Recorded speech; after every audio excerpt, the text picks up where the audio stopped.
2025-এ নতুন বছরের সাথে ঘরের মানুষের কি আয়োজন করলাম জন্মদিন উপলক্ষে। হ্যালো এভরিওয়ান, আসসালামু আলাইকুম। সবাইকে 2025 সালের শুভেচ্ছা জানিয়ে নতুন আরেকটি ব্লগ ভিডিও নিয়ে আপনাদের মাঝে হাজির হয়ে গেলাম। হয়তোবা সালটা নতুন, কিন্তু সংসার বা কাজকর্ম কোনো কিছুই কিন্তু নতুন না, সব কিছুই পুরাতন রয়ে গিয়েছে।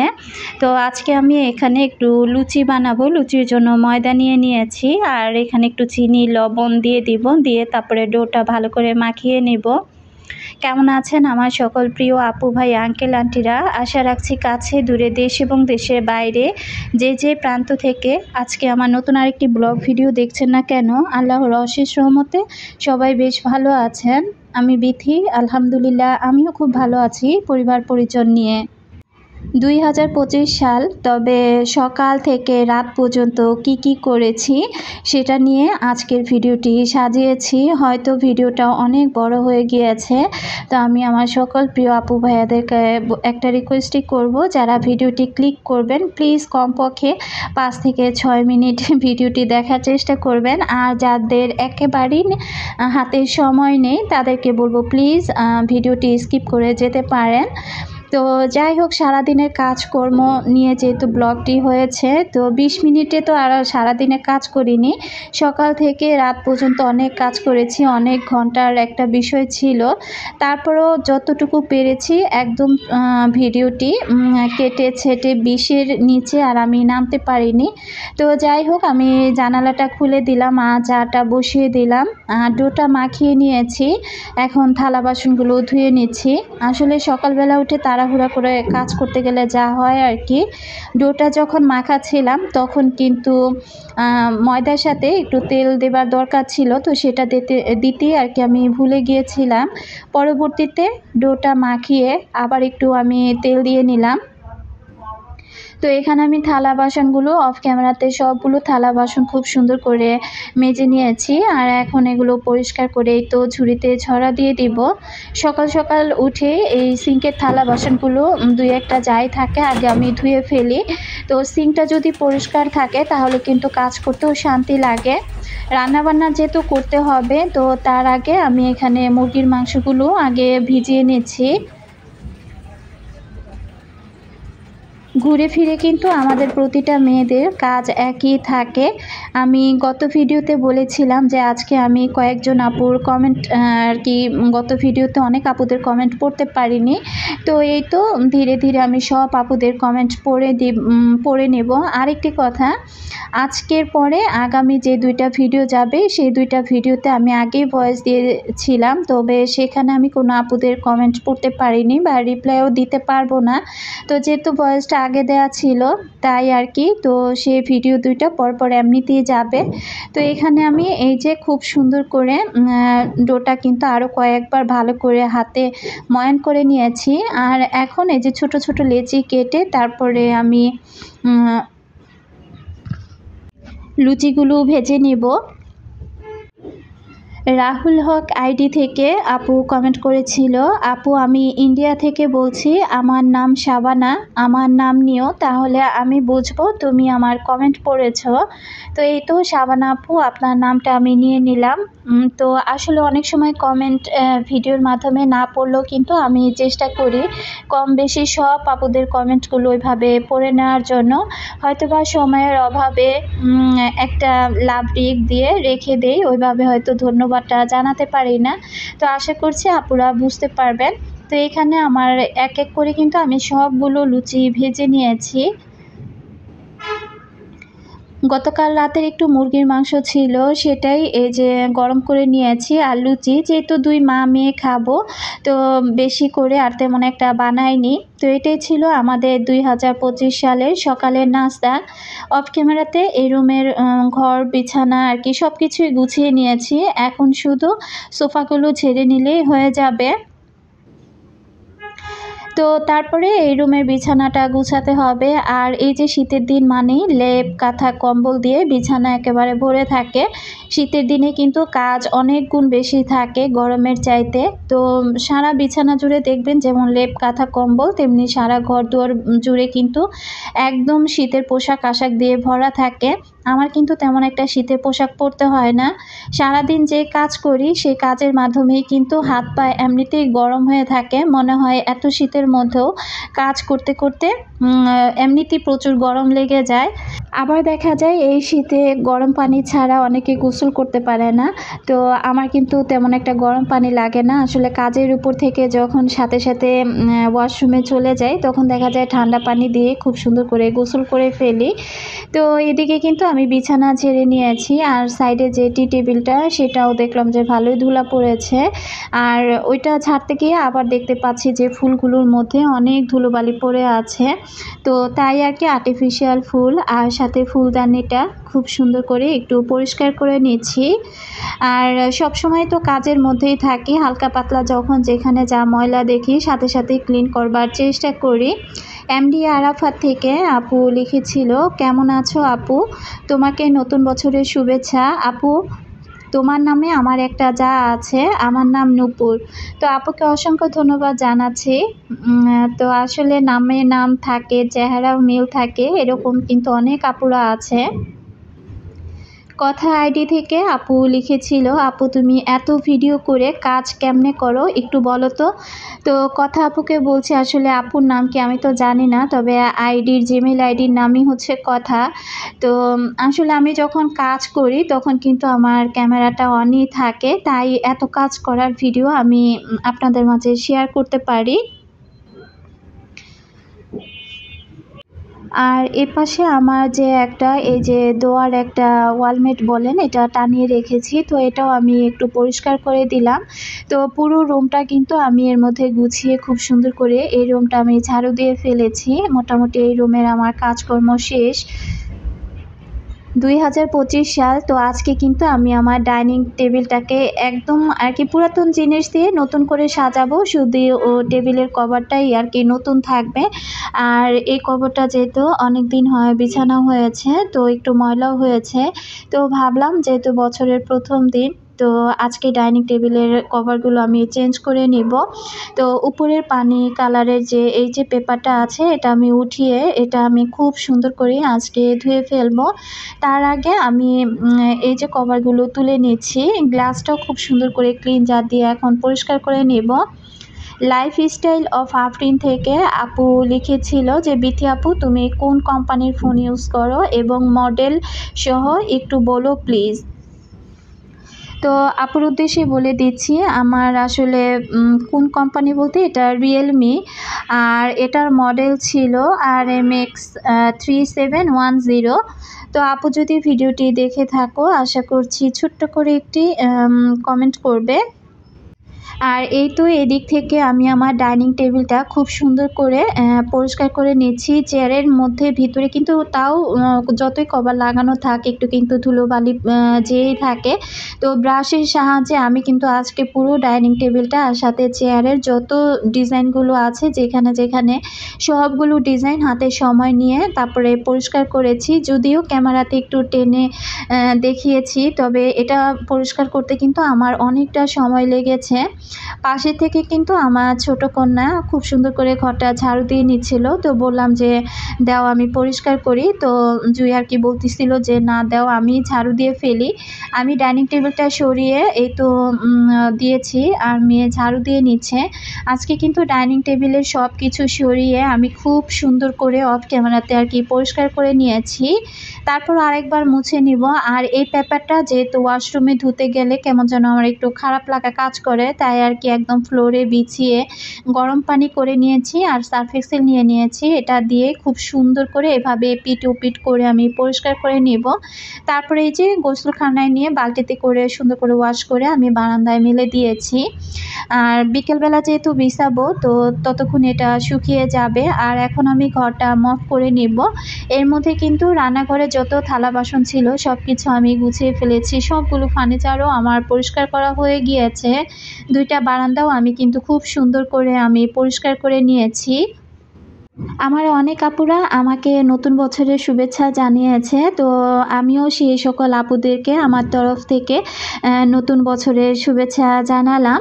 তো আমাদের নীলুফার শিমুল আপু আর আমাদের এসপি রকমারি ব্লগ থেকে আপু আর কি বলেছিল যে, তোমার ড্রাইভার কি তোমার পার্সোনাল ড্রাইভার আপু? তো আসলে পার্সোনাল কিনা বলতে পারছি না আপু। বর্তমান যুগে কাউকে বিশ্বাস করা কিন্তু খুবই কঠিন। আর এদিকে আমি গোসল করে নিয়েছি। গোসল করে বড় মেয়েকে বারবার বলতেছিলাম যে, ভাত আছে তুমি খেয়ে নাও। এটা গতকালের রাতের তরকারি রান্না করা ছিল। দুপুরে আর তেমন রান্না-বান্না করিনি, শুধু ভাতটাই রান্না করেছিলাম।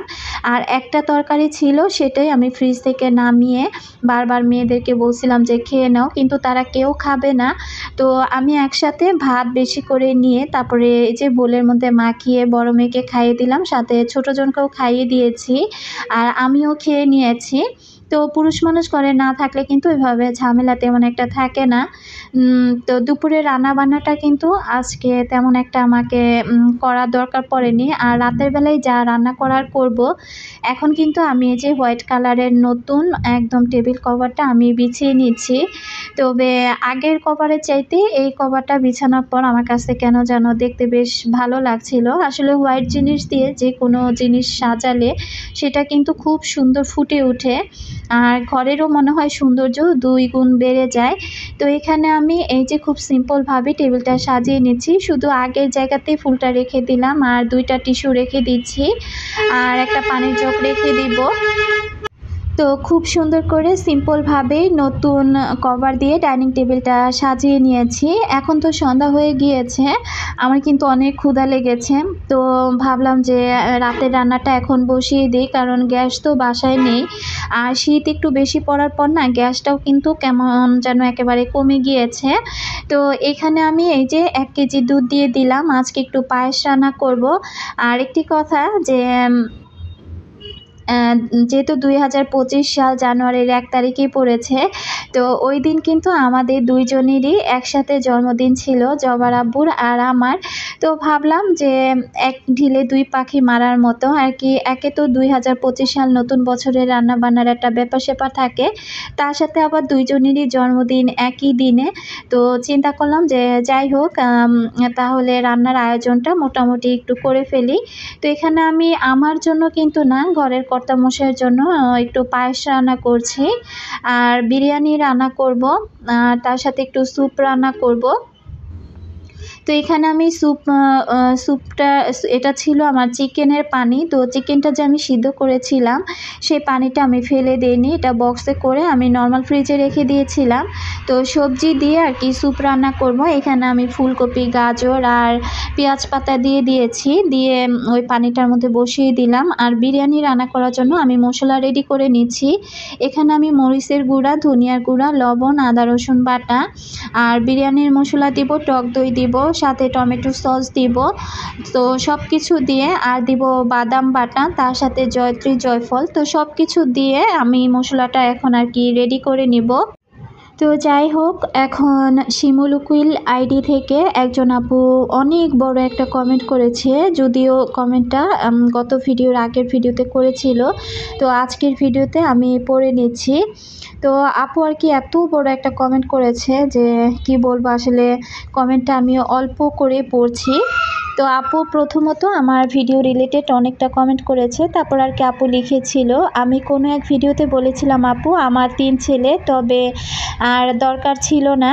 কিভাবে আবার আমি প্রেগনেন্ট হয়েছি আমি জানতাম না। আপু যখন 2.5 মাস 3 মাস হয়ে গেছে তখন আমি জানতে পারছি। ডাক্তার আপার সাথে কথা বলেছি, আমি বলেছি কিছু করা যাবে না আর কি। উনি বলেছিল যে কিছু করা যাবে নাকি, আপুই আর কি জিজ্ঞাসা করেছিল হয়তো ডাক্তারকে। তারপর আর কি ডাক্তার বলেছিল যে না, কিছু করলে হয়তো বা আপুর সমস্যা হবে। আর 3 ছেলের পরে মনে কি আশা তুমি তো জানো। এখন আমার জন্য দোয়া করো, তোমার মতো যেন আল্লাহ আমাকে লক্ষ্মী একটা মা দেয়। তোমার কাজগুলো দেখে আমারও ইচ্ছে হইতাছে আমি উঠে আমার কাজগুলো করি, কিন্তু আপু খাইতে পারি না, তো শরীরে শক্তিও পাই না, সেজন্য কোনো কাজও শান্তিতে করতে পারি না। তুমি ভালো থাকো আপু, মেয়েদের খেয়াল রাখবা। আল্লাহ হাফিজ, পায়েল। তো আপুকে অসংখ্য ধন্যবাদ জানাচ্ছি। পায়েল আপু, তুমি মন খারাপ করো না। তো আশা করি, আর আল্লাহর কাছেও আমরা সব আপুরা মিলে আসেনি আপুটার জন্য দোয়া করি। আপুর যেহেতু তিনটা ছেলে, আল্লাহ যেন এবার আপুকে একটা কন্যা সন্তান দান করেন। আসলে আল্লাহ চাইলে তো তার বান্দার সব মনের আশা পূরণ করে দেন। আপু, তুমি কাজ নিয়ে এত ব্যস্ত হয়েও না, এই সময় নিজের দিকে খেয়াল রাখো, নিজেকে সময় দাও আর ঠিকঠাক মতো খাওয়া দাওয়া করো। সুস্থ থাকলে অবশ্যই একদিন এই কাজগুলো তুমি খুব সুন্দর করে নিতে পারবে। তবে শুয়ে যে আমার ভিডিওগুলো দেখো, তো সেটা যখনই তুমি কমেন্ট করো তখনই তুমি এই কথাটা লেখো যে আপু আমি অসুস্থ, আমি বিছানায় শুয়ে তোমার ভিডিও দেখি, তোমার কাজ দেখলে আমার কাজ করতে ইচ্ছে করে। তো আমার না সত্যি খুব ভালো লাগা কাজ করে আপু। আসলে সংসার তো সবারই মায়ার জিনিস। তো আসলে সংসার এলোমেলো থাকলে আমাদের কোনো মেয়েদেরই কিন্তু ভালো লাগে না। আর আমরা যারা পরিষ্কার পরিচ্ছন্ন থাকতে পছন্দ করি, গুছানো পরিপাটি পছন্দ করি, তারা কিন্তু এলোমেলো দেখলে মাথাটা হ্যাং হয়ে যায়। তো আমার এই আপুটার জন্য সবাই দোয়া করবেন। আমি কিন্তু স্যুপ রান্না করে নিয়েছি একেবারে সহজ করে। তো দুই মেয়ে কিন্তু সন্ধ্যা হয়ে গিয়েছে, বড়জন ঘুমাচ্ছে, ছোটোজনও ঘুমাচ্ছে। তো এর মধ্যে আমি ছোটোজনকে ডাক দিলাম, বললাম যে স্যুপ খাবা নাকি। আমার ছোটো মেয়েটা কিন্তু এই স্যুপটা খেতে তেমন একটা পছন্দ করে না, আবার বড়জন খুবই পছন্দ করে। তো আমার কিন্তু এই স্যুপটা এত পছন্দ, আমি এখানে সব রকমের সবজি দিয়ে রান্না করেছি। এটা খেতেও মাশাআল্লাহ মজা হয়েছিল। তো এখানে একটু লেবু আর একটু মরিচ, কাঁচা মরিচ আর কি কুচি করে কেটে দিলে খেতে আরও ভালো লাগতো, একটু ঝাল লাগতো। তো আমি একদম সবজিগুলো একদম একটু আস্ত রেখেছি। আর খুব সুন্দর কিন্তু সবজিগুলো সেদ্ধ হয়ে গিয়েছে। তবে এই স্যুপটা কিন্তু আমার মনে হয় রোগীদের জন্য খুবই হেলদি একটা স্যুপ হবে। এখানে আমি চিকেনও দিয়েছিলাম আর সব কিছু দিয়ে কিন্তু স্যুপটা রান্না করেছিলাম। তো যাই হোক, আমি একাই খেয়ে নিলাম। আর এ পাশে কিন্তু আমার এই যে ফিরনি রান্নাটা হয়ে গিয়েছে। তো একদম অল্প পরিমাণে রান্না করেছি, যেহেতু ঘরে 4 জন সদস্য। তো যেটা রান্না করেছি সেটা যেন শেষ হয়ে যায় খুব তাড়াতাড়ি। তো এখানে এখন আমি এই যে বিরিয়ানি রান্নাটা বসিয়ে দিচ্ছি।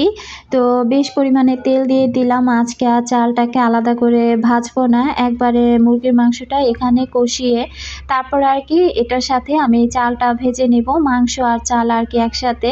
তবে একটু ভুল করে ফেলেছি, আলুটা যদি ভালো করে একটু হলুদ আর লবণ দিয়ে ভেজে নিতাম তাহলে খেতে আরও বেশি ভালো লাগতো। তো যাই হোক, মনে ছিল না। তো পেঁয়াজটা ভালো করে ভেজে এখানে কিন্তু আমি গরম মশলা, লং, এলাচ, তেজপাতা সব কিছু দিয়ে দিয়েছিলাম। তো মশলাটা একদম আগে ভালোভাবে কষিয়ে যখন তেল উঠেছে তারপরে এখানে আমি এই যে পানি দিয়ে দিলাম। পানিটা দিয়েও কিন্তু আমি খুব ভালোভাবে মশলাটা কষিয়ে নিয়েছি। আসলে মশলা যত কষানো হয় সেই রান্নাটা খেতে কিন্তু ততই মজা হয়। তো এখানে আমি মুরগির মাংস, আলু একসাথে দিয়ে দিলাম। আর যেহেতু ব্রয়লার মুরগি, এই মুরগি থেকে কিন্তু অনেকটা প্রচুর পরিমাণে পানি উঠবে, আর সেই পানি দিয়ে মুরগি রান্নাটা হয়ে যাবে। এখানে কিছুটা কাঁচামরিচ দিয়ে দিলাম। তো মাংসটা যখন কষানো হয়ে যাবে তারপর আমি পোলার চালটা এখানে দিয়ে দিব। তো যাই হোক, নতুন বছর তো দুজনের একই সাথে জন্মদিন ছিল, তাকে দেওয়ার মতো তো আমার কিছুই ছিল না এই রান্না বান্নাটুকু ছাড়া। তো আমি তো রান্না বান্না করে তার জন্য রেডি করে রাখছি। তো সে আমাকে হঠাৎ করে ফোন দিয়ে বলল যে তোমার জন্য খুব সুন্দর একটা জিনিস কিনেছি। তা আমি তো প্রথমত ভাবলাম যে কি না কি, তো আমি জিজ্ঞাসা করলাম যে তুমি আমার জন্য কি কিনেছো। তো বলতেছি তোমার পছন্দের কিছু জিনিস কিনেছি। তা আমি জিজ্ঞাসা করেছিলাম যে কি কিনেছো গো। তো সে আর কি বলল যে এখন বলবো না, বাসায় এসে তারপরে দেখাবো। সে আমাকে এমন জিনিসই গিফট করেছিল যে সেটা দেখে আমি হাসবো না কাঁদবো আসলে আমি নিজেই বুঝে উঠতে পারছিলাম না। তবে হ্যাঁ, গিফটগুলো আপনাদের সাথে শেয়ার করব একদম ভিডিও শেষে। তো এখানে কিন্তু আমি যতটুকু বিরিয়ানির মশলা ছিল, চালটা ভালো করে ভেজে পানি দিয়ে আবার সেই বিরিয়ানির মশলাটা দিয়ে দিলাম। আমার রান্নাটা কিন্তু একেবারে শেষ। এখন একটু গোলাপ জল আর একটু কেওড়া জল দিয়ে দিব, দিয়ে আমি ঢাকনা দিয়ে ঢেকে রাখবো। বিরিয়ানিটা খেতে মাশাআল্লাহ অনেক মজা হয়েছিল। আর যতটুকু রান্না করেছি এটা কিন্তু তারপরের দিন দুপুর পর্যন্ত আমাদের হয়ে গিয়েছিল। তো যাই হোক, বিরিয়ানি রান্না শেষ। আর বাইরে কিন্তু মোটামুটি আতশবাজি ফুটছে। আসলে প্রচুর ঠান্ডা পড়েছিল, ঘর থেকে ওইভাবে আমরা কেউ বের হইনি। আর এই যে রান্না বান্না শেষ, আমি খাবারগুলো টেবিলে নিয়ে এসেছি, স্যুপটাও বেড়ে নিয়েছি, সাথে সালাদ আর ছিল এই যে বিরিয়ানি, তার সাথে ছিল এই যে পায়েস, আমি একটু বাদাম ছিটিয়ে দিয়েছি, আর তার সাথে ছিল আর কি কোল্ড ড্রিঙ্কস। এই তো আমাদের রাতের খাবার দাবার 2025 সাল উপলক্ষে প্রথম বছর, তার সাথে দুইজনেরই জন্মদিন। তো এই যে দেখেন আপনার ভাইয়া আমার জন্য আর কি নিয়ে এসেছে, কতগুলো রুমাল নিয়ে এসেছে। তো আমি বললাম যে এগুলো দিয়ে আমি কি করব। তার উপহার দেখে ওই যে বললাম না যে হাসবো না কাঁদবো, তো সে বলতেছে তুমি তো ফার্নিচার পরিষ্কার করার জন্য, রান্নাঘর এটা সেটা পরিষ্কার করার জন্য বারবার রুমাল করো, তো 5টা রুমাল 100 টাকা দিয়ে পেয়েছি, সেটাই তোমার জন্য কিনে নিয়ে এসেছি, দেখো তো জিনিসগুলো ভালো হয়েছে না। তো কি আর করব, সেই জন্মদিন উপলক্ষে যা গিফট পেয়েছি সেগুলোই আপনাদের সাথে শেয়ার করলাম। তো এই হলো আর কি আমার জন্মদিনের উপহার। তো দেখতে দেখতে ভিডিও শেষ প্রান্তে চলে এসেছি। উপহারগুলো কেমন হয়েছে সবাই জানাবেন। আজকের মতো বিদায় নিচ্ছি, আল্লাহ হাফেজ।